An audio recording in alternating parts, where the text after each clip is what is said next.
Hello,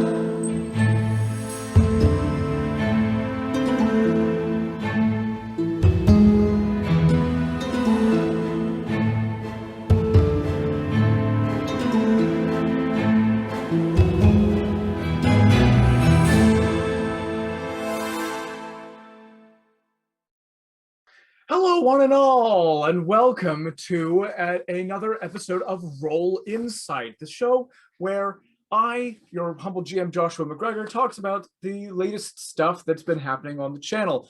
This time, we're taking a break from doing Race to the Battle of the Bands stuff to talk a little bit about a couple of one-shots, one of which I was a part of as a player, and the other one which I had the great pleasure of DMing. So let's get right into it. Let's do our little gimmick. Let's roll some insights, see how juicy the tidbits you're going to learn are. That is a nat 2, so that's going to be really bad. That's basically what I had in mind for this anyway. But yeah, so let's talk about the little hiatus that we went on for reserve list and mockeries, and then let's talk about the couple of one shots that went up on the channel. So basically what's been going on is I've needed a new computer for a long time, and I do all the editing for the reserve list and the mockeries shows. The good news is that now I've got the setup, but I haven't had it to be able to do episodes for the last couple of weeks, so that is why we've been dark. That's about it. That's the whole thing. We've got plenty of episodes of reserve list and mockeries left, like in reserve, that need to be edited and put up, so I'll be working hard to get those out. And the shows are awesome. Like, they're really, really cool, and they're going in really amazing directions for their sort of final act. So I'm very, very proud, very pleased with the story and with everybody's just incredible role playing and incredible storytelling from everyone all around. So they're very, very cool. Hopefully you will watch and like them. But moving right on, we have the first one shot that we put up, which were meant to be sort of the interim break while I was editing the rest of this thing, but it ended up being there for the first 2 weeks, and then we've been a couple weeks off. The first one is the detective of the Flags March Detective Agency. Flags March Detective Agency was, I believe, Lily Grindrod's first foray into DMing, and she did such an incredible job. It was wonderful. It was wonderful to be a part of. The world felt like there was enough detail that I knew I wanted to know more about the world, but not so much that it was overwhelming for the sake of a one-shot, which was awesome. The fact that it was a one-shot as well, we were wondering whether we were going to have to break it up into two. I personally always end up breaking my one-shots up into 2 shots, because my one-shots are like 5 hours, 6 hours long. So I need to learn to be better at that. but Lily's was perfect. And I got to be a player character, which is something I'm going to be doing a little bit more of in the coming weeks, the coming months. As the reserve list and the mockeries get phased out, I'm going to be playing a little bit more, which is going to be great. I know that Antonio is running a game that I've been invited to show up in for at least one sort of guest appearance, and then Neil is running a game every other Friday, which is going to be amazing. I'm very excited about that. I get to reprise a character which was never filmed, but was part of an ongoing campaign that we did, called Dust, an incarnation of whom showed up in God Heist and later on as well. So very, very excited for all of that, and it's good being a player. I like having that. The amount you need to do is smaller, but you can really focus in on those like character to character moments. With Lawrence Scheibel, what the idea was, what if you made a non-dex based rogue? Because I wanted him to be a rogue, and I had to look through the different rogue subclasses, and I thought to myself, you know what? I think the new Soul Knife rogue from Tasha's is a rogue where up until 11th level, this is a 5th level one shot, up to 11th level, there are no abilities that it has which directly tie to dexterity. So what if I was this big, massive Minotaur? For those of you wondering, I was not using the Mythic Odysseys of Theros Minotaur. And I believe it's also Guide to Ravnica who has Minotaurs in it. Not doing that. I used the Odyssey of the Dragon Lords supplement, third-party supplement Minotaur, because the flavor of it was really fun. The flavor of it was you see in grayscale, except for red, and if you see red for too long, you go into a rage, and it's like, oh, it's perfect. Not a barbarian rage, just a mindless rage. I was like, this is perfect. So I got like classic film noir guy who sees in grayscale. That seemed like a really fun idea to me. But the thing I wanted to do, which was, I'm so used to being in the DM's chair, especially with this group, with Daisy, Lily, and Callum. I've not been in any other seat with them before, so I thought, seeing as Lily's in charge, I want to take a step back from being in charge and be like, cool, I'm the more senior member of this group, but I'm trying to get the youngsters out and get the youngsters doing their thing, to take over eventually from me. And the idea is that I would look out for them as best I could. I'm pretty happy with the way things went, but I'm like, as a player, I'm so much of like a go-getter. I'm the kind of person who's like, I'm so used to knowing everything about the world and having all the secrets and being able to dole them out that I was like, I need to know what's going on with these mysteries and things. So I was like, I'm going to do things. I'm going to be proactive. So hopefully I didn't take up too much of the spotlight. But that's what I want to do. That's what I feel like. I don't know. I love it. I love it when my players do that, and I hope that it was well received. I should really have Lily on this recording to talk about this her TM thing. Maybe we'll do that, and we'll do that for another one, because she's got all the insight. I can only talk about my insight as a player. But as always, everyone was so wonderful, and Lily had really thought through all the details of her world.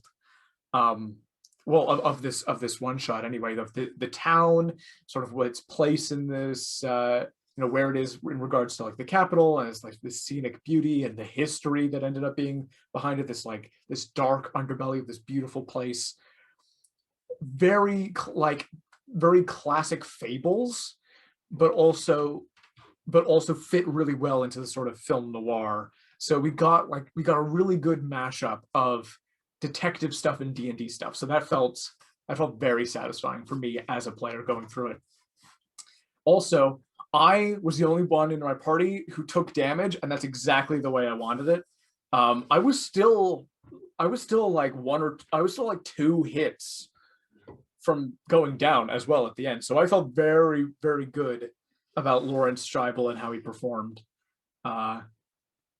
Being able to polymorph is dope.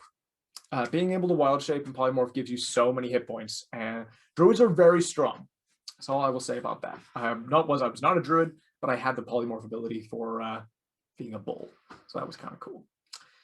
And Soul Knife rogues are so cool. Like the utility that they have is very, very cool.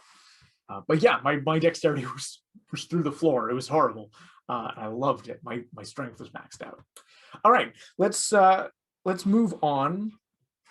And talk a little bit about Storming the Stormbreaker. This was a one-shot that I threw together very slapstick. It was prompted by Antonio saying, hey, I want to play D&D. Do you have a time slot where you can play? And I said, yes, I do. And he said, cool, I'm going to get a bunch of people involved.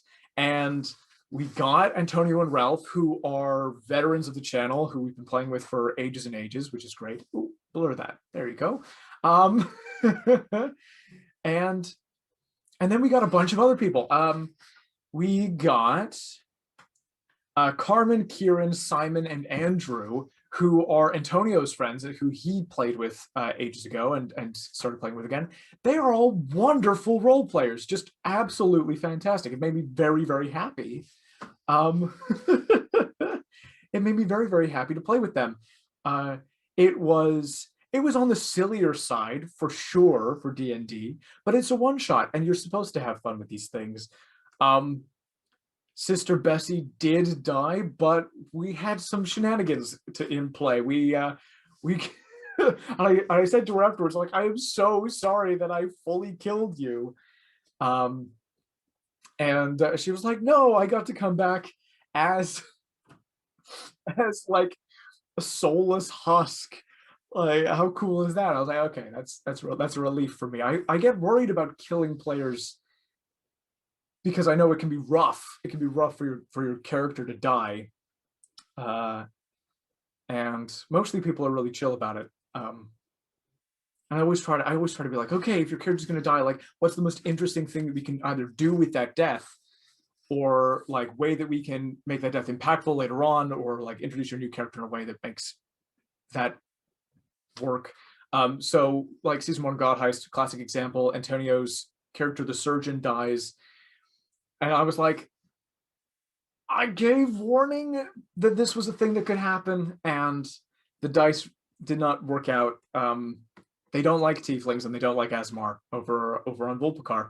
And he was like, no, that is cool. We had all these incredible plans for the surgeon, and we still do.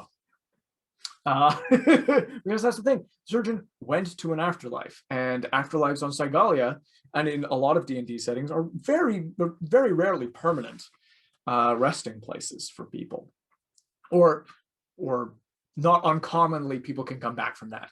So the surgeon's out there, and it's very clear that the surgeon's got influence in this world and will continue to have influence, and maybe will come back at some point. That being said, and then he came back as Rhydon and doing that. So yes, I threw a Kraken at a group of level 12 people. I want to address one thing that happened that I felt bad about afterwards. So Ralph, if you're watching this, this is an apology to you. Ralph had an idea to do something really badass and cool, and we didn't do this with a battle map. We have a battle map system up. It's going to be several episodes of Reserve List and Mockeries before you see the battle map recordings going up, because we're only just getting the tech in place to record those. So it's been Theater of the Mind up to this point. And with Theater of the Mind, sometimes things can be a little bit less clear. So Ralph had this badass thing that he was like, hey, can I do this thing? And I said, absolutely, and it happens, rather than saying, here's what will happen if you do that. And I think I misread that in the moment and didn't catch it until later.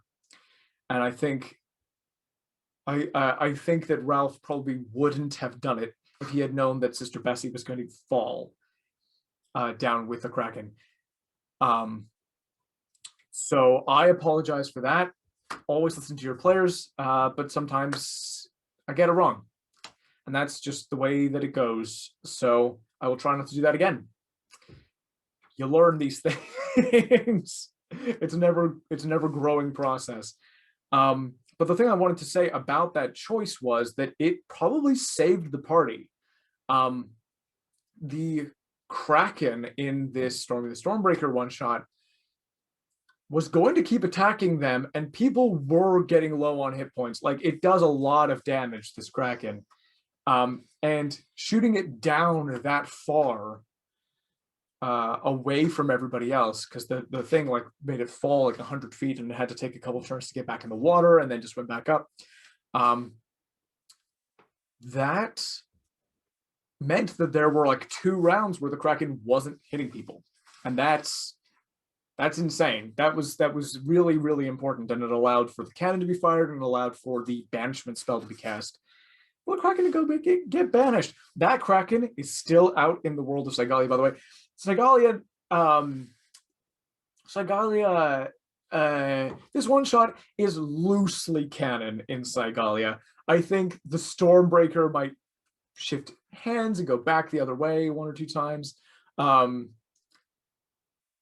that ship is now in the hands of the Viennese, and we've got to figure out like what's going on there.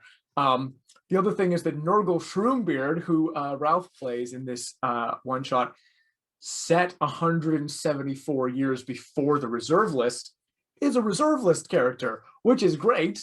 And I love it. It just means that either Nurgle has an ancestor that is exactly the same as him, which is probably what will end up making it.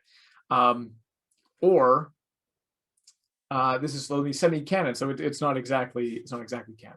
But I like the one shot. I think it's fun. I feel like it should be canon to the world. I feel like Nurgle should come from a long line of Nurgles. But that I'll talk about that with Ralph at some point. That'd be hilarious. Also, I think first appearance on the channel of Camilla, who is a Veronese vampire who gave these mercenaries their quest. Camilla the vampire was we were originally not going to do the next project after Reserve List and Mockeries, by the way, to be released, is going to be the 10th Kingdom. You heard it here first. 10th Kingdom is the second season of the Hidden Realms official series. Although I like to think that anything you're watching of Neil's is going to be Neil's stuff. Anything you're watching of Antonio's is going to be Antonio's lore. The idea is eventually we're going to be able to cross all the stuff over. Cygalia has its own very specific lore that is mine, and I've sort of like it's my brainchild, and I want to keep a certain amount of creative control over it. And I fully lost the thread of what I was saying. I have a certain amount of control over the Cygalian stuff. So anything that I DM on the channel that's set in the world of Cygalia or Volpikar, this larger universe, which does have a name, but we'll get to that,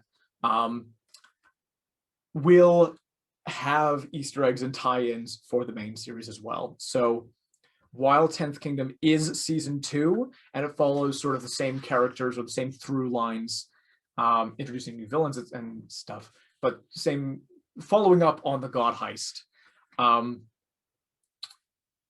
Yeah, Reserve List and Mockeries stuff also feeds into that, even though it features different characters going off and doing different things.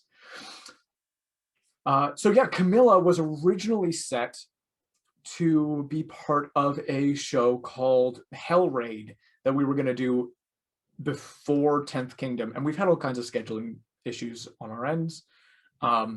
Hell Raid is it is a campaign that I would love to do at some point, and it is going to be canon at the point when 10th Kingdom happens. So it happens just before 10th Kingdom, and the idea of Hell Raid, we'll fill in the gaps retroactively, but I know, like, very, very loosely, we know what happens in that campaign, which is that a bunch of very, very powerful individuals are killed and their souls go to the 9 hells. They're killed all at once by mysterious circumstances, and their souls go to the 9 hells, and they meet up with the surgeon, Antonio's character, and they go on a quest to dethrone Asmodeus.